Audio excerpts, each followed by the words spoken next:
Welcome back to the Home Healthcare Today show.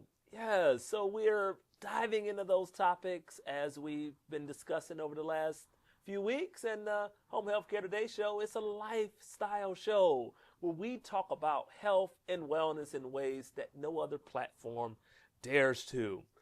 This week's topic is all about glaucoma. So January is Glaucoma Awareness Month, right? So we're going to talk a little bit about glaucoma. We're going to talk about Eye Care for Detroit, expanding to Eye Care for Michigan.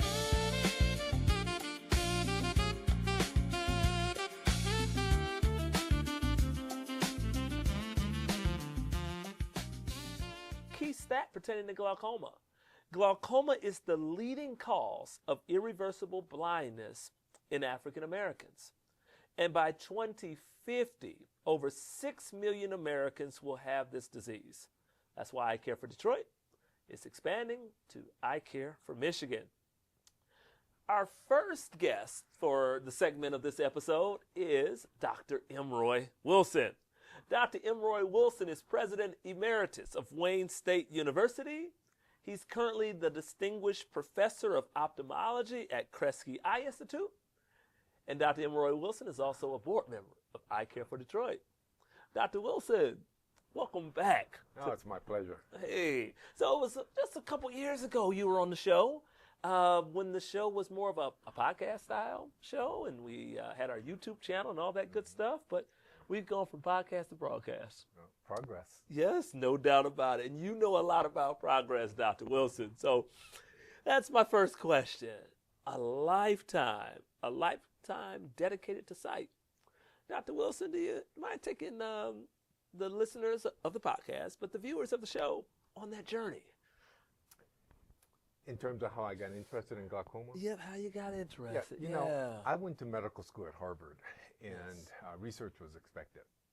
And so I wasn't sure what I was going to do, but it ended up being a research project related to glaucoma. Yes. There was a guy in London who had a whole bunch of data and didn't have the expertise to analyze it, get it analyzed. Okay. So he needed some help. Sure. So I decided to do the analysis as part of my research project. And it was on risk factors for glaucoma.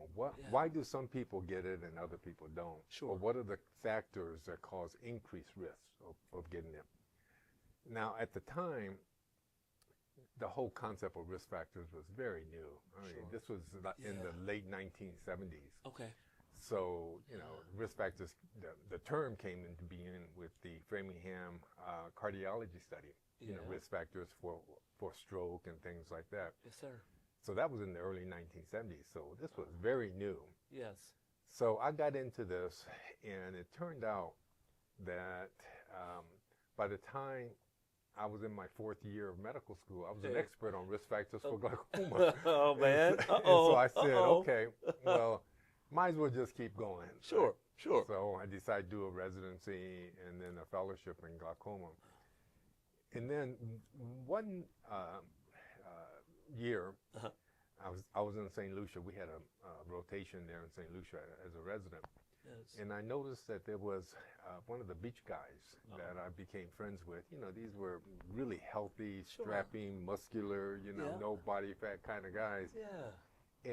And he kept going into his bag every day and putting a drop in his eye. Now, yeah. And I said, now what drop is that? And it was a glaucoma drop. I recognized it. Wow. And I said to myself, why is this 20-some-year-old kid having glaucoma? Yes. So I decided to study it. Okay. And came back to St. Lucia to do a big study. Yeah. And that study showed that blacks have a much higher chance of having glaucoma than white. It was the first big study that actually showed that. Sure. And it was this was probably, let me see, it was published in 1989. Yeah. And then about 15 years later, another big study was done that I was involved with, but it wasn't my study. Yeah. That looked at Hispanics, basically Latinos in Los Angeles, and found that Latinos also have increased chances of getting glaucoma. Definitely. So blacks and Latinos have an increased chance of getting glaucoma. Blacks more so than Latinos, but both much higher than white people. Okay, Doc. So I gotta dig just a little bit there. As you think about the silent thief of sight, being glaucoma, but I can't move too far away from the information you just provided because audience needs to know why. What are some of those drivers that make blacks and Latinos a little more susceptible to a glaucoma diagnosis? Yeah. Hopefully, some of your viewers will know about social determinants of health. Okay? Yes, absolutely. These are the non-medical drivers of health. Yep. Things like income, yes. Transportation, access to appropriate foods and exercise, access to good medical insurance. Yeah, all of these things matter. Yep. And it turns out that even though race, sure. blacks and ethnicity, Hispanics have increased risk of glaucoma, more recent research is showing that it is the social determinants of health. It is. Okay. Social vulnerability. Yes. Not being able to get in to see your doctor. Yep. Not having the insurance to be able to get the appropriate tests. Yes. Yeah. Not having the income. Sure. To be able to do the kind of recommendations. Yes. that your doctor is recommending. To follow up. Yes. Follow up. Having transportation to go and see your doctor. Yes. And then, I hate to say it, but there still is some bias and racism in our society, and there's some evidence that black people and Hispanic people don't get the same level of care, even with the same insurance. Yes, sir. As white people. Well, Dr. Wilson, we're going to do our best to mitigate those factors, as you know, with our home health care company, American Advantage Home Care. We do our best to connect patients that don't have a primary care physician to a PCP, to find a visiting physician that could actually go into the home and write the referral for home health. And even with vision care, trying to mitigate those factors through Eye Care for Detroit, now doing businesses, Eye Care for Michigan, to get into the households, in Detroit and, ultimately Flint, Saginaw, Traverse City, Greater Lansing area, and Grand Rapids. So, Doc, why does an organization like ours, you're on the board of Eye Care for Detroit, and thank you for all your wisdom and insight. Why does our work matter? Yeah, let me say first of all that, thanks for asking me to be on the board. I'm a relatively new board member. Yep. When I was president, I was on a lot of different boards. Yes. So I decided that when I retired from the presidency, even though I'm not retired, and I'm still seeing patients and teaching residents and fellows. Yes, sir. That when I was no longer president, that I was not going to be on so many boards like I have been. Yes. And that I was going to be very intentional about which boards I joined. Mm-hmm. And I joined yours. Yes, you did. Okay, because one of my criteria is that the organization needs to be doing something that is in my personal interest. Yes, sir. Okay. And the organization needs to be doing something that is good for the community. Those are my criteria. Yes. And I think that Eye Care for Detroit, soon Eye Care for Michigan, will satisfy both those criteria. Wow. I devoted my life to vision care, particularly glaucoma. Yes. Fills that criteria, and you're doing some great things for the community. Well, we appreciate that, Doc. And we don't operate alone. I think, kudos to the team. We have a very thorough team of both optometrists and ophthalmologists. On our second segment of the show, we'll have our own, Dr. Josh Apple, who's a colleague of yours on the board and practicing ophthalmology for us. So a strong team, a strong community of partners like Meridian Health Plan in Michigan, who's sponsoring the Home Health Care Today show. Great leadership on the home health care side, Dr. Deidre Claveru, who's also on our board at Eye Care for Detroit, helping to bridge the gap between, general health, overall health, as well as optometry and ophthalmology. health. So we got a team, you know, and then the nurses and the therapists who are in the field every day, going in the homes, mitigating those social determinants of health, regardless of the zip code or the area code or the diagnosis. We're going in. Well, I want to make sure, if I can, Sure. to not let this opportunity go by without saying something related to what people should do to take care of their eye health. Urgent message. Yes, sir. I just think that particularly for glaucoma, we're talking about glaucoma right now. Yes. You know, black people do have more glaucoma than white people. Yes. Not only that, just like that 28-year-old kid that was putting in drops, they get it at an earlier age. Yes. Okay. Therefore, you're able to actually get reimbursed or actually have screening for glaucoma paid for by insurance and by Medicare, Medicaid. Absolutely. Now, there are certain criteria. Yes. Okay? But everybody who's age 40 and above should be screened for glaucoma. Yes, sir. Okay. Absolutely. And if you're black, 40 and above. Yes, that's for everybody. Yes, sir. If you're black or have other risk factors, diabetes, high blood pressure, certain risk factors, then it should be even younger than 40. So, Doc, we got like a little over a minute to go before our commercial. We've come across patients that come to us and say, I ran out of drops and I haven't been taking them, but I do have glaucoma and I know I'm not helping myself out here. What are some sound advice or suggestions that you could give to individuals, you know, that are trying to stretch the drops as opposed to, you know, finding a way to close the gap? You can't play around with treatment. No, you can't stretch drops. You can't, and you know, you got to do whatever you got to do to follow your doctor's recommendations. Absolutely. Drops is one treatment. There are other treatments like laser treatment that can be very effective also. Wow. But whatever your doctor recommends, and it should be a good qualified doctor. Not every, you know, yes, sir. Should be a good qualified doctor, but whatever they recommend, you should do, and you should make sure that you don't skimp. Okay. Absolutely. Well, I just want to say, you know, a couple of weeks ago, there were 3 patients that I saw in succession that had gone blind. And anywhere from a year or to 2 years earlier, they were seeing. Yes. But they didn't come back for that year or 2. Yes. And during that time, they became blind. Yes. And they each had a different excuse. Yes. One had to do with transportation. Yes. Nobody would bring them. One was exactly that. They ran out of drops. Yes. And they didn't know they were supposed to go get some more. Absolutely. Okay. So they just, you know, didn't do it. And then the third didn't have, their medical insurance changed.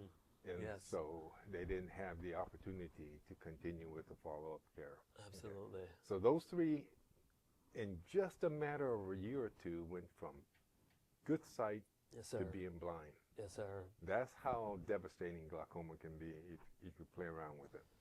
Well, Doc, you know, we are going to continue to push forward with the solutions that we provide through Eye Care for Detroit, doing business as Eye Care for Michigan. When it comes to transportation, we bring the mobile unit to you, so there's no excuse out there, Detroiters. Reach out to eyecarefordetroit.org to take care of your eye care needs, including the glaucoma screenings. As related to running out of drops, our partner, Meridian Health Plan, right, is a very thorough and comprehensive HMO that can assist with coverage needs. So the transportation and changes with insurance, it's a new year. Check the back of that insurance card. Yep. Dr. Wilson, it's always a pleasure, man. Thank you very much. Absolutely. I enjoyed it. Absolutely. Looking forward to having you. And you're doing good stuff. Thank you, sir. All right, viewers, don't go away. Headed to a commercial. On the other side of the commercial, Dr. Josh Apple. Stay tuned. We went from podcast to broadcast. The Home Healthcare Today show is back. I'm your host, Dr. Cleamon Moorer. The show is sponsored by Meridian Health Plan in Michigan. Stay tuned. Welcome back from that commercial break, right, of the Home Healthcare Today show. The topic is the same. We are diving into glaucoma still. So Dr. Emeritus Wilson in that first segment gave us a lot of healthy and important information as pertaining to glaucoma and some of those challenges, but more importantly, how to address those challenges. it is more than appropriate in this second segment that we talk to Dr. Josh Apple. Dr. Josh Apple is boots on the ground, assisting patients on a daily basis with their eye care needs. Dr. Josh Apple is a board-certified comprehensive ophthalmologist during his fellowship, he trained in glaucoma. He obtained a medical degree from Wayne State University School of Medicine and completed his residency at the Kresge Eye Institute in Detroit. Doc, welcome to our show. Oh, thank you. It's a pleasure to be here. It's amazing to join you and follow Dr. Wilson. It was an honor. Just happy to be here. Welcome, Doc. Thank you. In this topic of ophthalmology, being able to, speak with individuals, let's talk about you, your journey, what brought you to ophthalmology, and talk about that, the Sight Savers program that you were part of when you were a college student. When I was in med school at Wayne, I kind of liked a little blend of medicine and surgery. Sure. And ophthalmology was the field that lent itself to me, and there was a way within ophthalmology to improve people's lives, improve people's visions, and their quality of life in general. So the blend between medicine and surgery was really what drew me into ophthalmology. And then so I did my med school at Wayne State, and then I did 4 years of residency at Kresge in Detroit, and then I did a year of fellowship specifically in glaucoma. So I learned the surgical and medical management of glaucoma during that fellowship year. Certainly, Doc. Yeah. So, as you know, I had the congenital cataracts, which is not a secret, but I understand you have a background in cataract surgery. Cataract surgery is one of the things I'm most passionate about for sure. During my residency, we trained extensively in cataracts, and on a day-to-day basis, on a weekly basis, I performed cataract surgery, and it is truly a passion of mine. Wonderful. Because it's a way, cataract surgery specifically drew me into ophthalmology because it's a way to improve people's vision, improve their quality of life, give people vision who might not necessarily have it, or restore vision when it's slowly been deteriorating. So your story and everyone else's stories, and primarily our older population who develop cataracts is right in my wheelhouse of why I enjoy doing what I do and what I do on a day-to-day basis. Absolutely, Dr. Apple. Well, so speak on that topic of children, congenital cataracts. Congenital, you're born with ailment or disease. Your better half, right? Yeah. Mrs. Dr. Apple, right? Let's go there a little bit, So, Josh. I owe Come a lot. on, I the owe a apple lot. of your eye, right? Yeah, apple of my eye. She was, Yes, sir. And she is. Amen. So well I said. owe a lot to Detroit. Yes. 100%. Indeed. Because when I was going through my medical training and my training in ophthalmology, I happened to meet my wife, who works at Children's Eye Care. Way to go. And the two of us work within ophthalmology and we found each other through that route in Detroit. So it's only made sense that when Eye Care for Detroit popped up on my radar, that it was something that I wanted to get involved with and be passionate about, because I owe so much to Detroit. Wonderful. And so much to Eye Care, and it kind of blended my worlds. So thanks for paying it forward, Dr. Apple. Man, so let's think about this. You started with Eye Care for Detroit as a board member, right? And let's talk about that journey of saying, hey, I love being a board member, I love serving, but hey, Clem, you need an ophthalmologist? Hey, I'm here for you. So being on the board of Eye Care for Detroit, the whole mission inspired me, and all the progress that was being made inspired me to actually get my boots on the ground. Thank you, bro. And participate as a practicing ophthalmologist within the organization. I just saw all the work that was getting put into it, all the energy, all the enthusiasm that was getting put into it. And then we identified that there was this gap between basically optometry care and ophthalmology care, and the patients would benefit from my expertise and my training to gear them more towards surgical management of cataracts, but also surgical and medical management of glaucoma. Absolutely. Because, and I want, and ultimately for me, it's about the relationship with patients. Because glaucoma in particular is a chronic disease. There's no cure, it doesn't go away. And so to see and develop a relationship with patients long term is what drew me to glaucoma specifically, but also wanted me to get out of the boardroom of Eye Care for Detroit and into the mobile units and clinics and everything to meet the people and meet the patients. Man, you know I appreciate it. I appreciate it, Dr. Apple. The communities, I say plural, communities appreciate it also, because there's viewers of the Home Healthcare Today show that are watching this and they hear Eye Care for Detroit and they're like, wait, hey, man, I'm watching this from Southfield, right? Or I'm in Mount Clemens. I'm in Washtenaw County. So we might as well let the cat out of the bag, right? We serve patients all over. Our goal at Eye Care for Detroit is to, be Eye Care for Michigan, right? And go further north, mid-Michigan, take care of folks in Flint and Saginaw.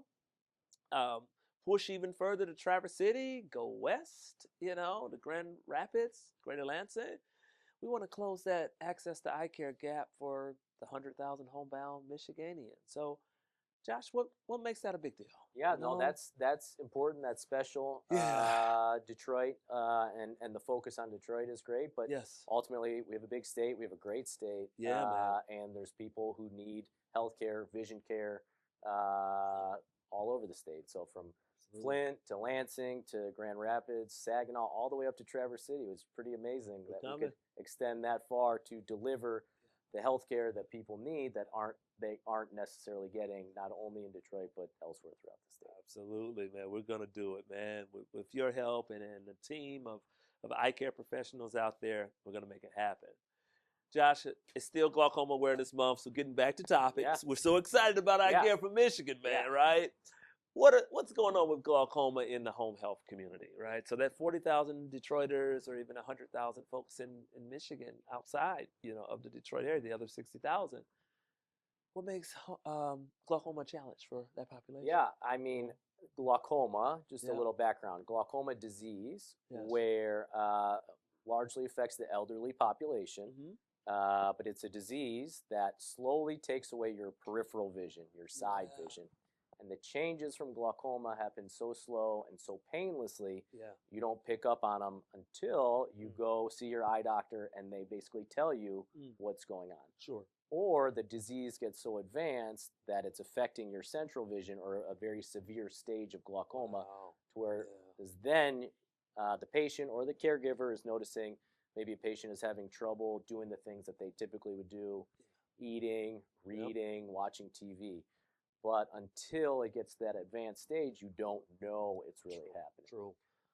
And it's really important and crucial to diagnose glaucoma early on, because the vision you lose, you cannot regain. And so the goal is to catch it early, treat it early, to whereas you're not losing more vision, any vision. Exactly. And that requires routine eye care.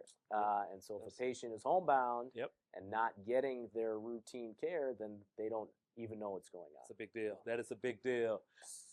So if you can go into the people's house, the patient's house, and do a relatively simple test of their eye pressure, you can catch a disease early, you can treat it early, you can identify if the treatment is adequate or if you need to bump it up. And a simple 2-minute test of their eye pressure, which you can do at a patient's home or in a mobile unit, can save a patient's vision, preserve their vision, and ultimately their quality of life. Absolutely. So that's why it's super critical, very important. Yep, and there's so many ways nowadays, folks, for us to assess that eye pressure. Some folks are thinking like, oh man, Dr. Apple's got that puffer, and I'm going to get a puff of air. But there's so many ways, right? It's simple, it's easy.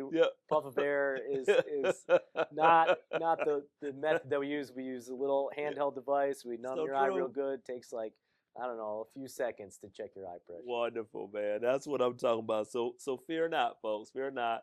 we're breaking down those barriers. So when you think about social determinants of health, when you think about the rural community, as well, that is sometimes missing from that conversation, there seems to be a large number of eye care professionals in some of the suburban areas, but metropolitan areas, urban cities, as well as the rural population, breaking down those barriers for sure, Doc.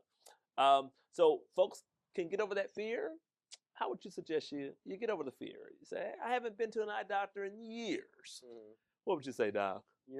I just jump right in. Yep. Having an eye exam, not only is it relatively simple and easy, it's super important, and to recognize the importance of your vision, yes, your health care, your eye care, just to recognize that. Come on in, you'll see how simple it is. Yep. And we don't hurt. We give you a few eye drops. We shine a light in your eye for a few seconds. That's it. But other than that, it's really a painless experience. That's wonderful. Yeah. Yep. So. And Eye Care for Detroit, we're working on glasses on demand. God, right? Glasses on demand delivers vision. Brought to you by Eye Care for Michigan. So we want to be able to cut that lens within an hour, pop it into a frame. That's incredible. Man, yeah, we're delivering vision. Yeah. # delivering vision. Last one for you, Dr. Apple. The vision for the future. Yeah. Talk us through it. What are you thinking about our statewide initiative and even beyond? Yeah. I Care for America. Is that too far-fetched? I think, I Care for Detroit, I Care for Michigan, I Care for America, yes, all in the realm of possibility. Wonderful. But for I Care for Michigan in particular, the future, I think we see a fleet of these vans, these mobile units to deliver, home health care, quality vision care in your home when you otherwise cannot get that eye care. And then also I just see it as an opportunity as an organization in the future that stands for excellence and delivers a quality vision care and a reputable source for vision and eye care and all your optometry, ophthalmology needs in the future. Wonderful. Thank you, Dr. Apple. Well, folks, that wraps up our episode on glaucoma awareness. Stay tuned next week, maternal health. Whenever a high-risk mom reaches out, or a doula in some cases is working with a high-risk mom, how does the care management team swing into action? Yeah. So I'll start with defining what a high-risk mom is to Meridian. Yes. There's a couple different ways they're identified. Okay. First, we have the notification of pregnancy assessment that is completed. I won't go into too many details on that because it's an assessment, but it has to be filled out for us to know that you're pregnant. Okay. From there, a member of our care team will reach out and complete a trimester assessment, depending on which trimester that the member is in.